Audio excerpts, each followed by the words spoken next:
Hi guys, welcome to the Screenshare presentation. My name is Tom Susewitz. I'm an intern assistant here at Weber International University. It's my job to design and implement the strength and conditioning program for the men's soccer team here. Hopefully you can learn a few things from this presentation, and it gives you a in-depth insight to what I did in the fall semester, which was our in-season. Just quickly going over this first page we see here, just to give you an overview of what the presentation is about. We're going to go work through the goals here, go through the implementation, what I did, how I did it, a few more things in terms of the year sober Christmas packet, what I did in terms of monitoring and recording fatigue and performance, stuff like that. And then we're going to reflect on how I thought it went, what I would have changed about it. Then I'll give you a brief insight into the off season. So kicking off, we're going to start with this first goal here. So ensure movement competency in the main lifts used during this period and looking forward to the off season. So I'll firstly show you the sheet on Excel, in-season competency. As you can see here, there's a lot of exercises here and a lot of colours. This may not make sense to you right now, but I'm going to explain through it. Hopefully it will make sense by the end. So as we see here, we've got session 1 and 2, session 3 and 4, and so on. It was my aim in these sessions to reach either the minimum, reach at least the minimum, and hopefully the goal. So I would go into the session, we wouldn't go through workout cards, I would rather I would write it on a board, and then we would just work off it as a team. So we take this for example here. We would start with the stick and stay as a starting point after the warm-up, then we'd move into a depth drop, and if we hit that depth drop I was fine because that was our minimum for that session. But I would just keep progressing if I felt they were good enough at the stick and stay and depth drop to the vertical jump, and that being my goal. If we can get further than the vertical jump, great, then we move on to the depth jump. Perfect, then we've hit everything I wanted for that session as I've outlined it here. But the main thing I want to hit was the minimum, and if I hit the goal, even better. So as you can see here, we have 4 different categories. Med ball work being my power work, squat progressions being obviously my strength work and a little bit of power, deadlift progressions and upper body. My main thinking behind this was to ensure that they were very efficient in all of these movements. So you can see here it increases from sessions 1 to 2 to sessions 3 to 4 to more complex movements. So we started with light bar squats, then we were hitting dynamic effort squats, load squats, then moving to the front squat, and then moving to sort of squat jumps. The reason I was doing this because the last coach, I do know him, he's actually an assistant here now. I knew what he did, but unfortunately I had never seen them actually do it, so I needed to make sure they were competent in my eyes. Not only that, but they'd just come off for a summer where who knows what they were doing. Some of them may have never done any strength conditioning work in that summer, so coming back after a couple month period of no stimulus, they may be a little rusty or what, so I needed to put them through their paces to make sure that they were on my level in terms of movement efficiency. So we would work through, obviously we can see here it says sessions 1 and 2. That was an idea for me, but it didn't work out that way. So for a perfect example right here, conventional deadlift, we probably didn't master that in my eyes until sessions 4 and 5, whereas we were probably moving on to front squats in sessions 4 and 5. So that's why a few of these are still whited out, because we moved on with some things and we didn't move on as much with other things. I was perfectly fine with that because we were in season, and I was just trying to build a base for what we could use at the end of in season and in the off season. And I feel like we did achieve quite a bit during the season in terms of movement efficiency, in which they also built a bit of strength as well. So we hit everything I felt we should hit. Just to go over how we would go about it, I'm going to go through all these 3 examples, but we look at this first little block here, pre-season, early season. We were going 2 days during camp, and then we had 1 or 2 games every 2 or 3 weeks, so it was fine for me to give them quite a bit of stimulus so I could put them under these low squats, front squats, dynamic effort squats without much problem to their performance. So you can see here we would hit the warm-up, move into a sort of mechanics and power work. So as we looked on the last sheet, single leg push sticks, getting some underhand med ball toss, broad jumps, very powerful movements, make sure they're efficient in that. Then we move to our strength and movement efficiency. So we'd hit what I wanted for that session, maybe a few regressions and progressions. So obviously in this little template we have the front squat, couple it with a bit of rehab sort of stuff. So we have the TK and lateral walks. Then we move on to a second portion of this. So as you see here for this session, it was trap bar deadlift. Again, we'd have progressions and regressions for those who probably caught on, those who didn't. And then again, coupled it with 2 other prehab, rehab, then hit them with a core finisher. I feel this session sort of definitely worked well. Get the power out of the way first, and then we'd hit them with 2 quite simple trisets. Keep them engaged, keep everyone doing something, keep everyone busy. Moving on to the second point, reduce likelihood of injury through the previously mentioned point and constant work on high-risk areas. I feel very strongly about this. In terms of injuries this season, so in the fall semester, there weren't that many, but we did actually have 2 ACL tears. I could go into why I felt they were there, but that probably requires another video. Instead, I'm just going to go through how I felt I went about preventing injuries. So as I say here, I've got the TK and lateral walks, fire hydrants, glute bridge. So we're building movement efficiency with these 2, and then we're hitting hotspot areas to prevent injuries. So with the TKs, we're strengthening the VMO, with the lateral walks, strengthening the hips. The guys had a lot of strength and conditioning, so the guys who have been here from the start have always had a strength and conditioning coach, but outside of Weber International, it's unknown whether they actually went through any sort of training, especially supervised training. So we definitely need to hit them hard on certain areas to make sure that they're safe during the season and also in the off season. Moving on to this third point here, ensure athletes are recovered enough to continually produce performance of which they are capable. We're moving on to the second session example here.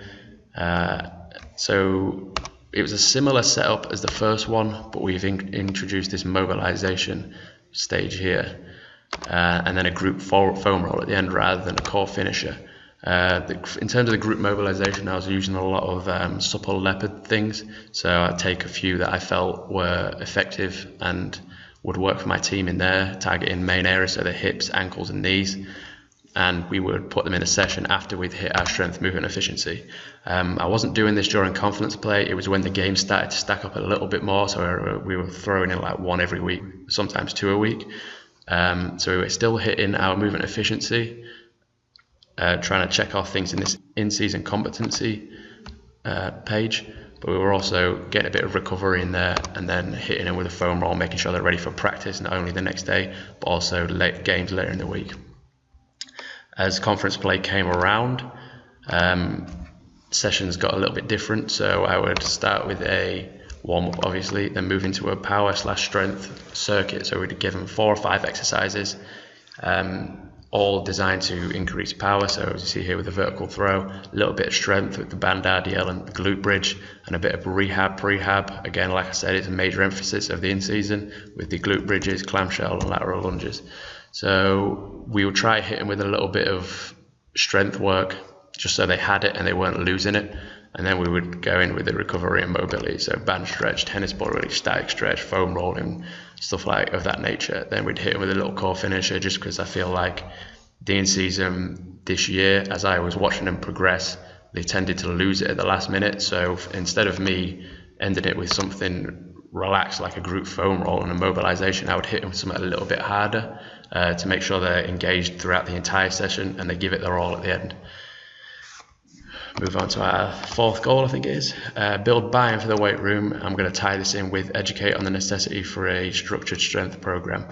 I'm not sure whether you're watching this, you are familiar with strength and conditioning in soccer. I've actually played soccer all my life, so I am quite familiar with the philosophy of soccer players and coaches to our idea of strength and conditioning, and it isn't the greatest if we compare it to other sports. So your basketballs, your baseball, your American football is huge.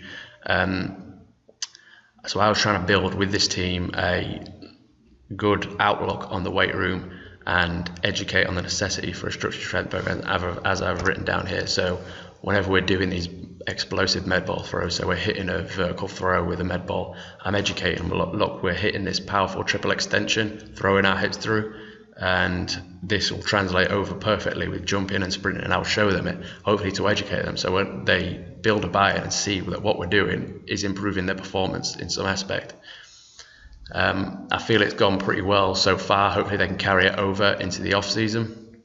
and I can hit them more and more and more, enhancing this power, enhancing their speed, enhancing their strength, and they will see it during the spring games how much better they are. And hopefully, if I've built such a good buy-in for the weight room for my athletes and also the coach, next season they can get a little bit more stimulus during the in-season, but also in the summer, the athletes will go home and carry on what they've had from the off-season at home. So they're not building it here and then going home and losing it straight away. They're building it here, going home and building it more, so they're ready for the off-season, for the next in-season. So moving on to this next goal here, instill the ideologies which I will be looking for during the off-season: discipline, energy, and tenacity. These are just 3 examples. We do actually have core values here at Webber International as a university and also as a strength and conditioning department, but I've chosen these 3 out because these are the ones I hit during the season. So we look at discipline. My team started off, like I say, they didn't have a great outlook on the weight room, but I felt I got on with them as a coach. But the problem with that being there was a lack of discipline. So they didn't know how to flick the switch between being joking around and then flicking it to serious and let's work in the weight room. They've got a lot better at it, and I will be looking for them to bring it over to the off season. So hopefully we can see these ideas in the off season as well. I just want to quickly talk about this energy point, sort of linked in with tenacity. There was one game, it was during the pre-season against a D2 college called Eckerd. We actually lost 6-0, the biggest loss that we've ever had while I've been here. And the energy on the field was just non-existent. Like, they weren't talking to each other. It was very down, and it showed in the performance and obviously the result with the 6-0 loss. After that game, I came in the next day to training and I was pumped up, I was energetic and everything. And I think that has changed the outlook of everybody towards not only me, but what I'm trying to help these guys get better. So every time they come into the weight room, they see me, it's like, do you have the energy? Do you have the energy? It's like, I think I've really changed a few minds and outlook on what we're doing here at Webber as a strength and conditioning department and how we can help these players. So moving on to this last point here, work on mechanics of both speed and general efficiency. So if we move back to this template sheet here, we see we've got our lateral sticks and our lateral stick and rebound. This is just a few examples of what we did as a sort of sprint mechanic or movement mechanics. So this is a lateral portion we did this day, just aiming to improve their movement, like I said, in terms of efficiency, not only in the weight room with the squats and the deadlifts and whatever, but also in their movement that will translate directly over to the field. So the lateral movement, so if they're pushing off right. If they're decelerating, they're decelerating right, just to help improve performance and also decrease injury risk.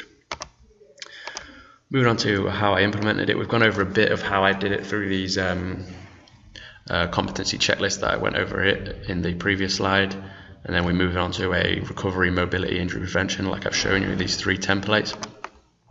What we did after this, fortunately, we didn't make Sun Conference tournament or the NIA national tournament, so I actually had a few more weeks to work with them before Christmas break. The way it worked, I got 2 weeks before Thanksgiving. They took Thanksgiving off or went home to see their families, and then they came back and we had a testing week. This is the sort of thing we went over. So we see we got Dries Barraquet's workout cards here. This is just 1 week. Like I say, we had 2 weeks. We would hit our power work with the med balls. So we've got vertical throw, underhand toss, and lunge pass, trying to get that powerful triple extension. These are going to be a core thing in my off season, so to have them perfect these in these 2 weeks would be great. It didn't work that way, so I definitely feel we need some work on them, but they're on the right tracks. Then we would hit a core lift superset with a bit of injury prevention here with the TK. So we got the back squat, conventional deadlift on a Wednesday, and then a front squat on a Friday. And then we would hit our 3 accessory works here. So we see we got the Bulgarian split squat, the RDL, and so on and so forth, hitting our upper body here. Then we finish off with some 3 little extra time things, I called them. So they're basically finishers, either on me or on their own. Again, injury prevention, prehab, so that sort of thing. Another thing I want to highlight over this implementation phase is the packets I gave out. So in an attempt to educate them on, obviously we see here, health, preparation and recovery, I gave them these packets, printed them off. It's only a few pages long. It's just to educate them on why they should be looking after their bodies during the season and also in the off season. So we've got a little nutrition page here, we've got the protein here, carbs, fat, sources down here, and then a little bit of description. We then move on to the hydration. So again, what happens if we're optimally hydrated, if we're dehydrated. Got a little chart here in terms of urine colour. Then we move on to recovery protocols. So we've got foam rolling, pool session, band stretch, Viparati Karani, just to give them a little bit of guidance if they want to come in and do a bit of recovery on their own.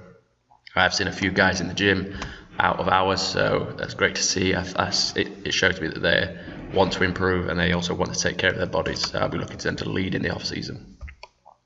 In terms of sleep, so I'll give them a little bit of a outline on why sleep is necessary, especially at the college level, because these guys are here, they want to party most of the time. So to highlight this is definitely big for me, that's why I included it in there. Again, same thing with the there's a little bit of period passage about alcohol in here. I can only educate them so far. It's up to them to actually partake in what I'm putting on them.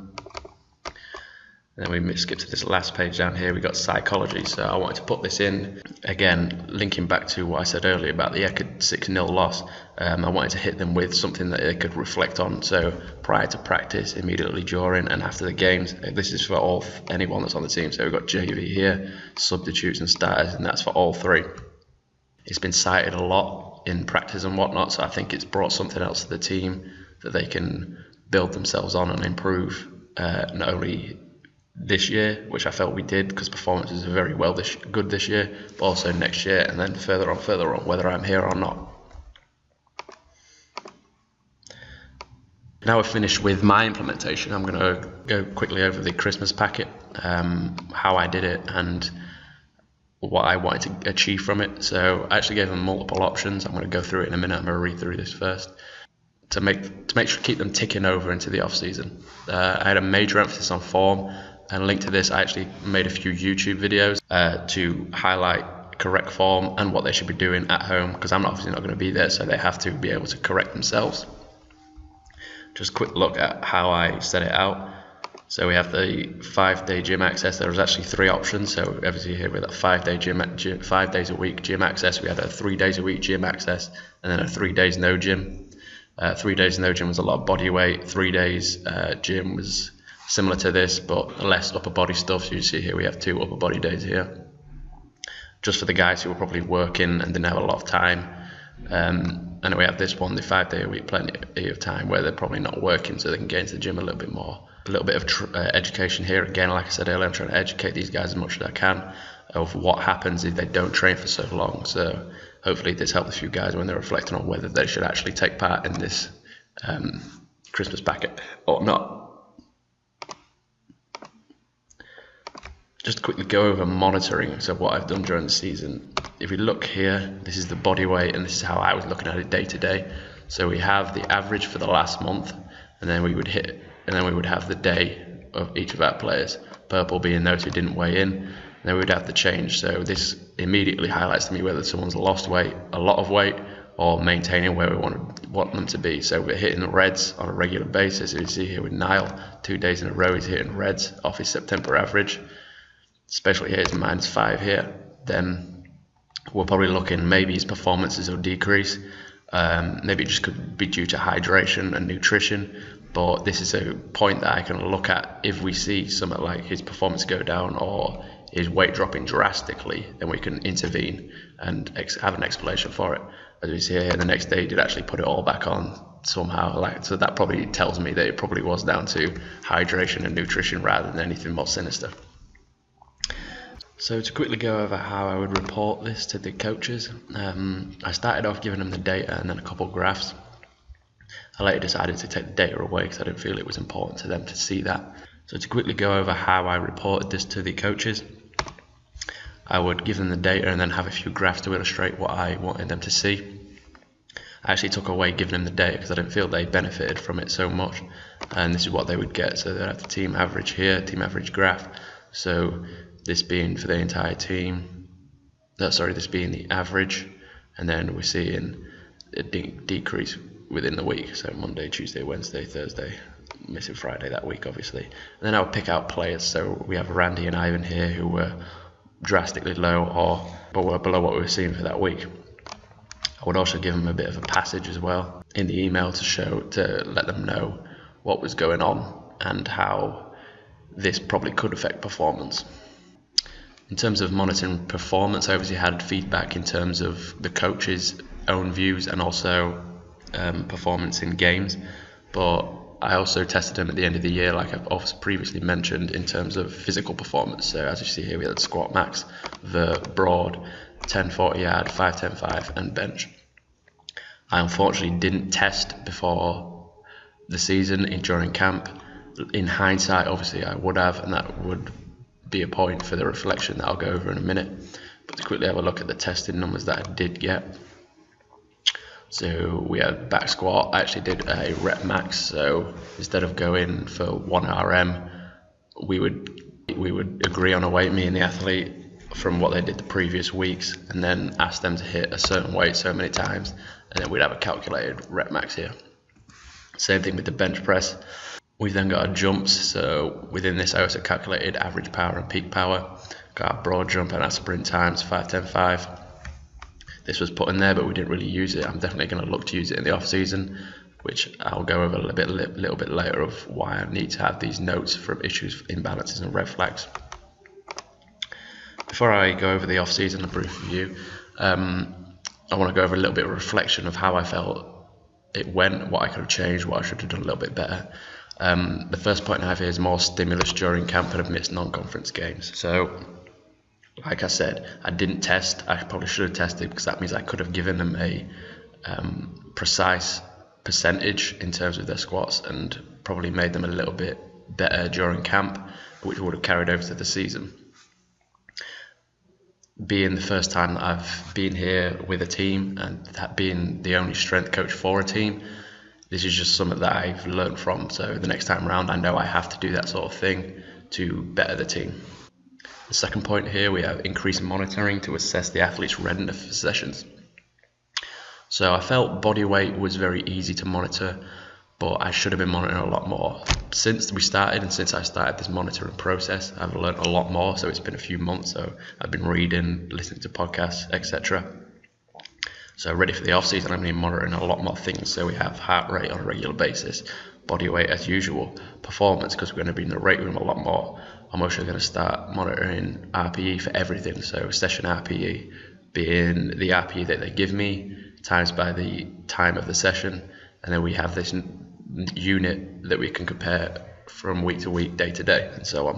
Hopefully this gives me a little bit more insight as to how the players are feeling and how they are responding to certain stimuluses. So heavy training sessions, light training sessions, heavy weight sessions, light weight sessions, and I can carry this sort of data over to wherever I go, be it here next year or wherever with whichever team. So to quickly move on to the off season, give you a little brief view of what my goals are and how I'm going to go about it. Obviously the main one is to improve overall strength in the entire team. I wasn't that worried about the strength numbers that we got from our back squat, bench press, broad vert, whatever you have it. However, obviously we need to improve strength so we can improve power, speed, and performance on the field. We're going to have a major emphasis on the posterior chain. So it was actually highlighted to me in a few articles and resources that I saw that football players are often bent over and everything's in front of them. So they hardly work the posterior chain at all during games. And the only place they would get it is in the weight room.